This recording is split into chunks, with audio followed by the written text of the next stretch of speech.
For those who are politically wise, a show about the lives of Christians in Ohio involved with politics.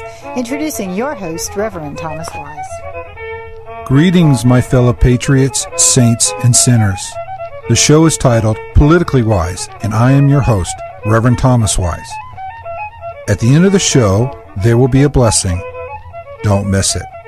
But first, a word from our sponsor. Do you pray for a politician? Do you think a politician can be a Christian? Do you think a politician should stand up for Christian principles? Do you think politicians should pray together? Do you want to see more Christians in politics? If you said yes to any of these questions, please join the Ohio Prayer Caucus Network. Find the Ohio Prayer Caucus Network on Facebook. Welcome back to Politically Wise. The opinions and statements on this show belong to those who give them. The rest of the show belongs to Thomas Wise Words, all rights reserved. The show is titled Politically Wise, and I am your host, Reverend Thomas Wise.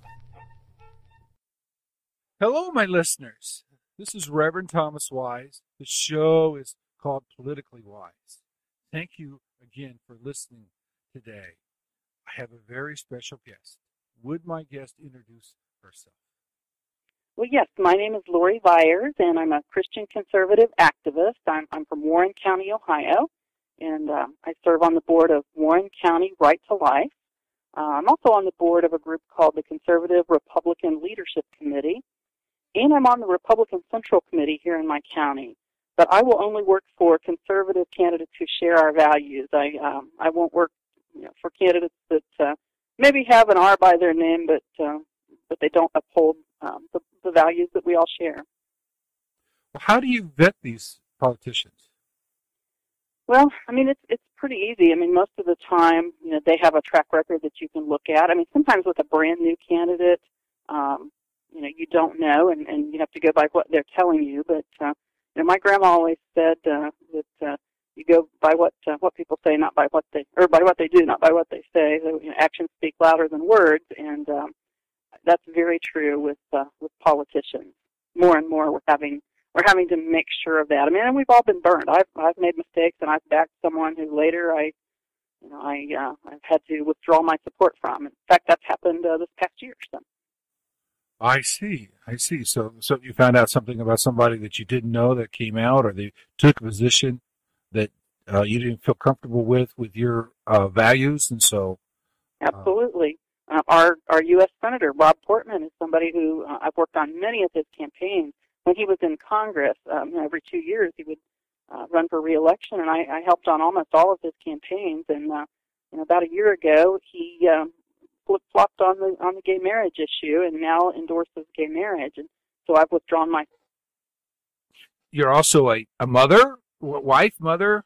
Yes, both a wife and mother. And my husband's name is Mark. My kids are 26 and 22 now, and the 22-year-old is very near ready to graduate from college, from nursing school, and so we're on the precipice of being empty nesters. So you have more time to do politics, right?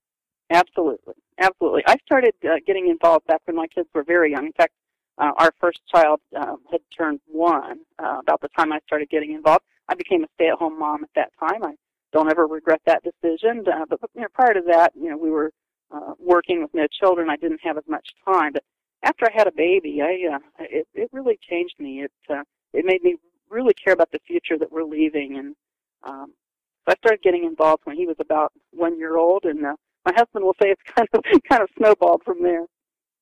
Education. I mean, what's your background before? Well, I'm just a regular person. I don't have my college degree. I went to college for a bit, but did not get a degree. I'm not exceptional in any way. I am determined, and I think that's probably being kind of stick-to-itiveness is probably more important than a lot of other things. If I can do this, anybody can. I'm very average, and I just believe in these things very deeply, and we've got to fight for these things. I mean, we get the government that we elect, and so the way things have been lately, who do we have to blame? All of us as a whole. we've got to do more if we expect to, keep any kind of a sensibility in our public square. So, what some battles are you currently fighting? Well, I've spent a lot of time for the last 4 years on the pro-life heartbeat bill. This is one that's it's had some frustrations to it. We shouldn't have had to have worked this hard to get to the point we are. We're not anywhere close yet to passing it. I mean, it could pass. It could pass tomorrow in the Ohio House, but the Ohio Senate has been very difficult. And in fact, Republicans in both the Ohio House and Senate and the governor have been very difficult on this bill. These folks tell us at election time that they're pro-life and they get our support, and we now have to really pressure them. We can't just walk away and say, okay, we voted for them, and not pay any attention. We've got to stay right on them, and this particular bill is a perfect example of that. We have Republican control of the Ohio House, the Ohio Senate, and the governor's office, and we have for 4.5 years been trying to move the heartbeat bill. So it can be frustrating at times. Well, they have made some gains in that area, but not as a good as that bill is. Exactly. There were some good things put in the budget, that some regulations on the abortion industry, and I'm all for that. I am for any bill that will cramp the style of the abortionist even just a little bit. But I think we can do more. I expect that we should do more, especially when the folks who are in charge are the ones who ran as pro-life candidates. You shouldn't come to us and tell us you're pro-life at election time and then sit on your hands for 4 years. It's time to do something about that. I mean, we've got a bill here, and the heartbeat bill is not a perfect bill as far as, I would love it if it protected from conception. It protects from the time the doctor can hear the baby's heartbeat. And that's usually anywhere 6, 7, 8 weeks, depending. Many of your listeners have heard the Doppler heartbeat of their own babies or friends or relatives, and that's an exciting time. I remember hearing that with both of my kids, and if we can't at least agree that that's a human life, Lord help us. So, where do you go to church? I go to Countryside Community Church of the Nazarene in Lebanon, Ohio, and we've gone there for many years. I grew up there, went to Lebanon Christian School, which is the school sponsored by our church, and then I went to Middletown Christian School, and my kids have gone through Christian school their whole lives, and they're both of them Christian colleges. Our son graduated from Wheaton College, and our daughter is very close, 4 months away from graduating from Indiana Wesleyan University over in Marion, Indiana. But by God's grace. Absolutely, especially when that tuition bill hits each month. So you said she's going to go to nursing, so that's at least a high prospect field. So absolutely, kids today have to really look at what kind of jobs there are and what are they going to pay, because they come out of school with a lot of student loans. So let's talk about what is a good day in politics for you, or what has been a good day in politics. A good day for me is when I see folks that we have helped elect, when they actually do what they said they were going to do. I'm just so proud of folks like that. In fact, there's a trustee here in Warren County that was elected this past November. In fact, he goes to my church. And he's a great business guy, and he even taught at Ridgeville Christian School. He's just a wonderful, wonderful guy, very well respected. We got him to run for township trustee in one of our townships where there had been a lot of problems. In fact, I would get so far as to say corruption. He ran and ran a hard race. Had never run for office before, and he won. And he came in the high vote getter. He is doing a beautiful job. I'm just so proud of him because he's being careful with the taxpayer dollars. He hasn't had a chance to do much on the social issues of life or marriage, and he may not in that role. But he's being a good steward of the tax dollars. He's uncovered all kinds of wasteful spending that he's being a good steward, and that's what we need. I encourage people to think about the folks you know. If they have a good business mind, think of men and women you go to church with who, maybe they've run a small business, or maybe they haven't, but maybe they're somebody that just has a good head on their shoulders, and that has what it takes to get elected, to get other people behind them. Plant that little seed. I mean, I do that a lot. There was a guy a few years ago, probably 10, 15 years ago, that I was trying to get him to run for run for school board. About every 2 years, I suggest he run for school board. And he turned me down. And then all of a sudden, he surprised me and filed a couple years ago. And we helped him, and he won. So, good Christian guy who's a banker and had gone to an Ivy League school to smart as a whip, and he's doing a great job as a school board member. So what's it take to get people behind you? Well, you have to think about people that other people have respect and confidence in. And again, think through people who go to church with you and plant the seed. I'm always in scouting mode. I'm always looking for new candidates that really, want to make a difference. Maybe they've not thought about politics, but they're just, what kind of folks we're looking for. We want people of integrity. We want people that will, maybe they don't, put their biblical values out there on their sleeve, but they're going to stand and do what's right and line up with the Scripture. And we all know people like that, and I think that we just need to plant those seeds, because a lot of people who would be good candidates, they think, oh, I can't do that. Politicians are a whole different breed. Think about our founding fathers.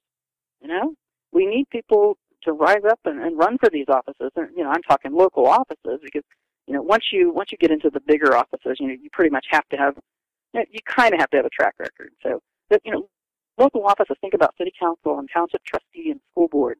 These are all important, and this is where it's kind of the feeding grounds for the next generation of state reps and then state senators. Township trustees oftentimes then run for state rep and then run for state senator and then become congressmen. So if we can put good people in the pipeline, and just think if we did this all over the state, all over the country, we put good Christian conservative folks with good business minds, put them in the pipeline, in these local elections that are easier to win. Here in a few years, the pool for state rep and state senator would be excellent. So that's kind of what I try to do. I do work on some bigger races. I've worked on many presidential races, governor's races, statewide races, but I love local races. But what kind of money you need to raise for, trustees' position? It totally depends on the township. I mean, we have townships that are small, and we have townships that are large and very competitive races. And it could be anywhere from $5,000 to $30,000, depending on the size and the how much competition there is. It just depends, and that is probably one of our biggest challenges. It's hard to raise money. I'm not good at fundraising, but that's the other thing. When you're thinking about people to drop the seed to kind of encourage them to run, think about people that maybe there's somebody that that God has blessed them, and they have some means and could fund part of it themselves, if not all of it. Just think about those things and plant those seeds and encourage people, and then if they decide to run, get behind them.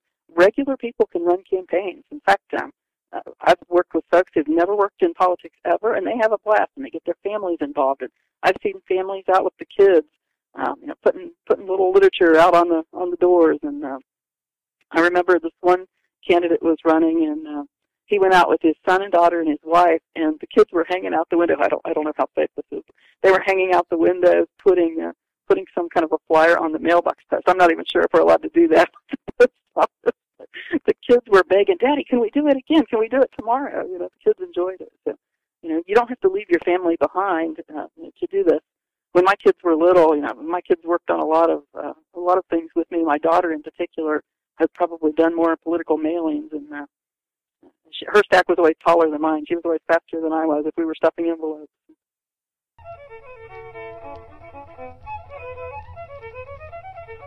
The show is titled Politically Wise, and I am your host, Reverend Thomas Wise. Partnership with Liberty Prayer Network. Hi, I'm Matt Staver, founder and chairman of Liberty Council. We'll talk about this next on Freedom's Call. An intercessory prayer ministry has now officially merged with Liberty Council and brought to life the Liberty Prayer Network. Through prayer, we will intercede for the United States, biblically based public policy, and champions of life, liberty, and the family. While praying for our nation, we remain committed to standing with Israel and partnering with those from other nations who uphold religious freedom, the sanctity of human life, and the family. We are enlisting prayer patriots to take a stand in their home states, lifting high the torch of liberty and calling others to worship God and to pray for His blessings. If you would like to join the Liberty Prayer Network, call us today at 1-800-671-1776. That's 800-671-1776. Or visit our website at lc.org. If you want to email me, you may do so at politically.wise@gmail.com. Please like us on our Facebook page, Politically Wise. So what's a bad day? What's been a bad day for you? A bad day for me is, and this happens far too often. I hope I'm not becoming jaded and then sound like a wet blanket. But we've had a lot of disappointments lately with people who don't stand up for what they said they would. I'm very frustrated over the heartbeat bill. I'm frustrated over some of the other things going on in my own party. I'm an officer of our local Republican Party. I'm on the Central and Executive Committee, and I'm very, very frustrated with some of our elected officials. I mean, Portman is the one that I mentioned earlier, but he's not the only one. Governor Kasich has, unfortunately, in my opinion, been a big part of the problem with moving the heartbeat bill. And I supported him. I worked really hard for him. I'm very, very frustrated that we can't get these folks to do what they said they would do. Something happens to people the higher up the chain they go, and so holding them accountable is really important. A lot of your listeners probably get alerts by email or whatever or by mail to call your congressman, call your state rep, call your state senator. Don't ignore those. Phone calls may not be the most exciting project on earth, but they work, and it helps hold these people accountable. If they get phone calls from 5 or 10 people, that to them could be that could be a big amount. It's they take a tally, and you're not going to probably talk to the state rep himself or herself, and certainly not a congressman probably when you call in. But they get a tally. Their aides take a tally. 10 people called in wanting us to pass the heartbeat bill, and 7 people called in and said don't. So sometimes it's just a numbers game. With the ones who aren't very principled, it's a numbers game. They want to get reelected, and so that's something that we can do, is to make those phone calls. I've been encouraging everybody to go to heartbeatbill.net. They've got some really cool tools on there, some high-tech tools. There's an app that you can put on your smartphone. There are all kinds of neat tools that you can use to make phone calls about the heartbeat bill. So I encourage people to go to heartbeatbill.net. Well, where did you learn to do all this? Who was a mentor for you? I didn't know the first thing about this. I wasn't political. I wasn't. I went to Christian school and went to church every Sunday and Wednesday and twice on Sunday, and I don't remember any discussion of Roe versus Wade when that came down. I would have been 13. I guess I'm telling my age now, but I would have been 13 years old, and my family had dinner every night together around the table, and nobody in the school or church or home discussed Roe v. Wade and what a monumental thing that was. And so I really didn't have, at first, I really didn't have any mentors. The way I got involved is I was going to Right to Life meetings. I was going to Citizens for Community Values meetings. Back then, CCV had meetings kind of out in the different counties. And every time they would say, call your congressman about this bill, it turned out the guy who was my congressman at the time always voted the right way. And I thought, well, I should probably help him. So I called up his office one day, and I said, I don't know the first thing about politics, but is there anything simple that I could do to help? I was thinking stuffed envelopes or whatever. And they said, would you put some signs out for us? And I said, well, absolutely. Tell me where I can put them. And they delivered a load of signs to me and started putting out signs. That's how I got started. And once I started getting more and more involved, Janet Folger Porter, it was Janet Folger for many years. She's now married to Janet Porter. She's now with Faith to Action. She used to work for D. James Kennedy, Center for Reclaiming America, and she's worked for various conservative Christian groups, but she's been a real mentor to me through the years. I recommend her book, True to Life by Janet. Let's say Folger because that was written before she was married. But that'll inspire you to get involved. She's been a real mentor to me. So what are some other issues that you work on?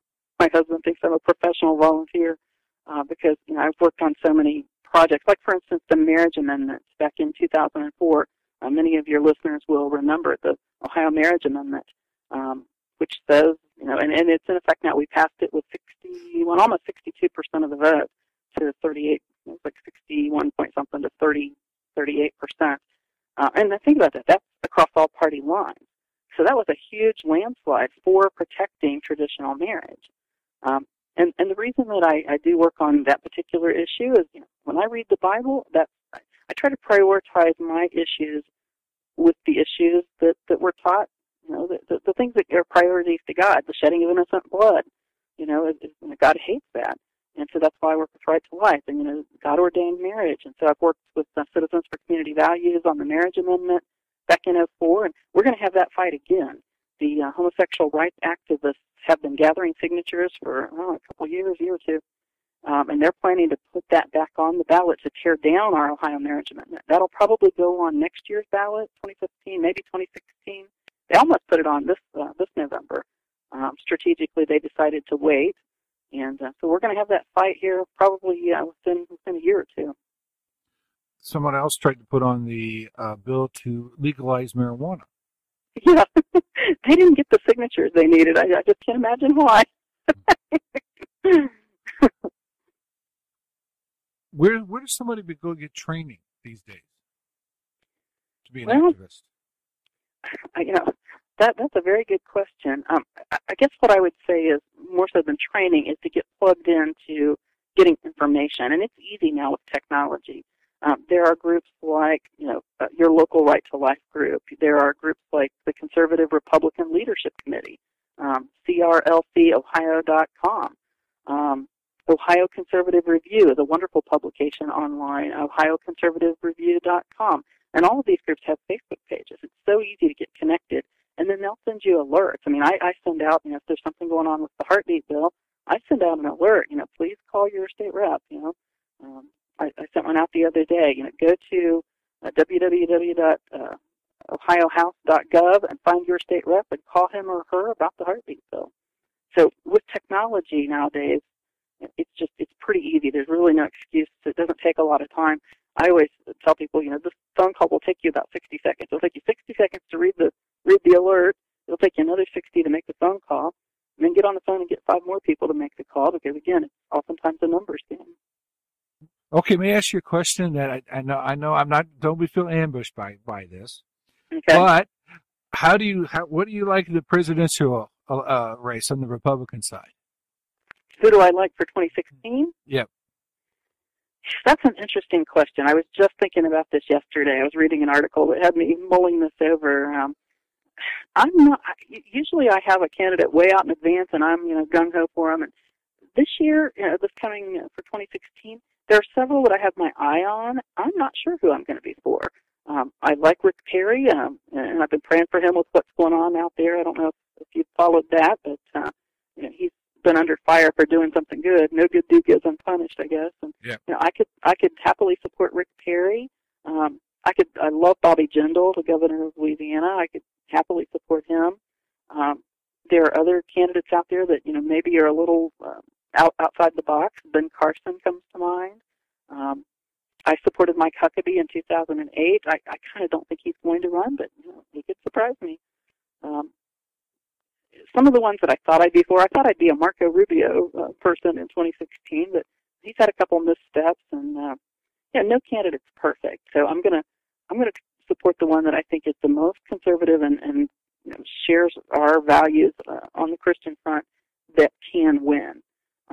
We have to be practical on the point that we can't just I'm not going to run for president because I'd do a good job, but I'm not going to win. So that's not where we want to go. So you have to get somebody who has a chance to win. And I'm not afraid of a tough race, but it has to be somebody that has something of what it takes to win. Sometimes I get frustrated that we get people coming out of the woodwork for Congress usually. We'll get somebody who's never done any work to build the resume or the team that you need to run for a congressional race. That's big time. And we get these yahoos that are well-meaning and they come out of the woodwork and want to run, and they just have absolutely no chance. And sometimes they even split off the vote and hurt the person who could win. So it has to be a mix of being practical, but picking the person who most shares your values. And I see several people on the horizon. It's going to be interesting to watch.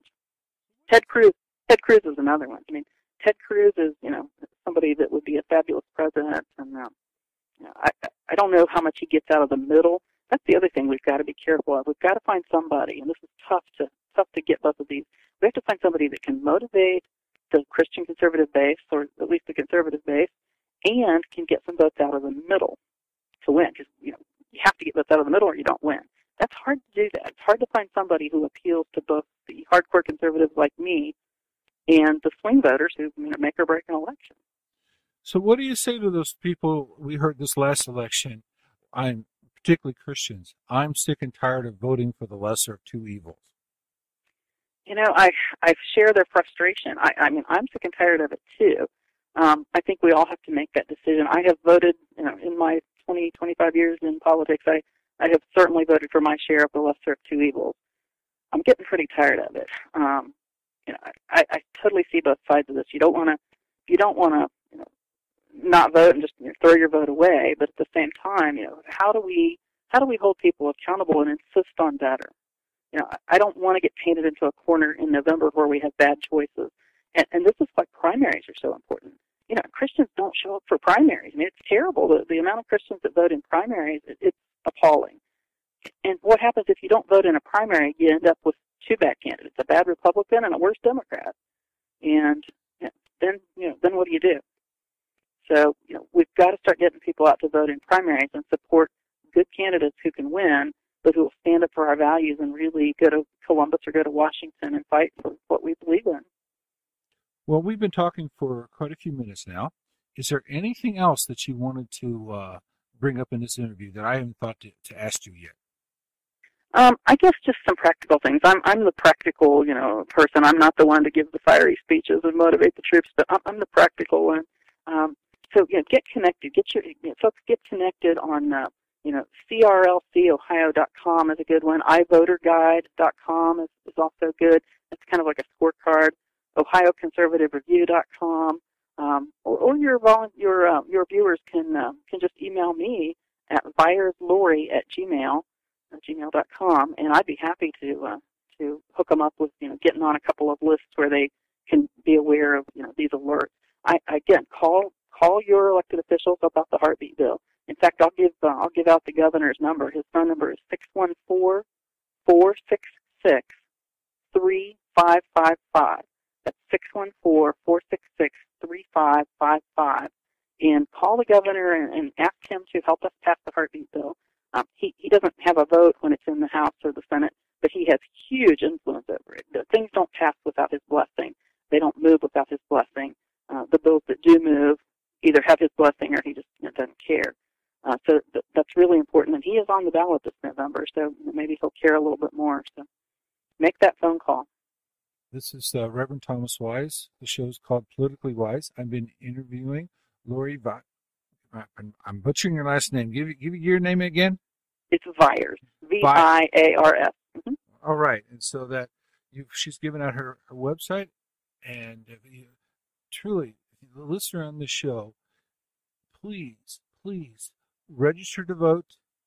Vote in primaries. Vote in general elections. Vote in special. It is not only your God-given duty as a citizen of this country, but it's also your duty as a Christian in the kingdom of God to participate. You have this privilege. So many people in the world do not have to participate in government.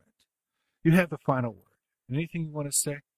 Well, blessed is the nation whose God is the Lord, and we can't expect God to bless America if America is not interested in blessing God. So we need to get on His team rather than try to make Him get on our team. So we need to line up with what He teaches us and go out there and do some practical things to help. Excellent.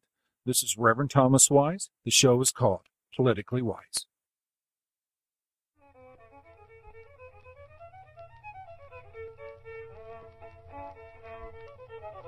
Thank you for listening today. If you want to email me, you may do so at politically.wise@gmail.com. Please like us on our Facebook page, Politically Wise. Now, here's your blessing.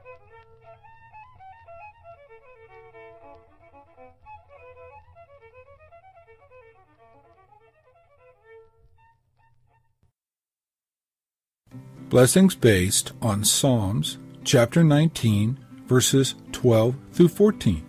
May you be blessed when God forgives your hidden sins.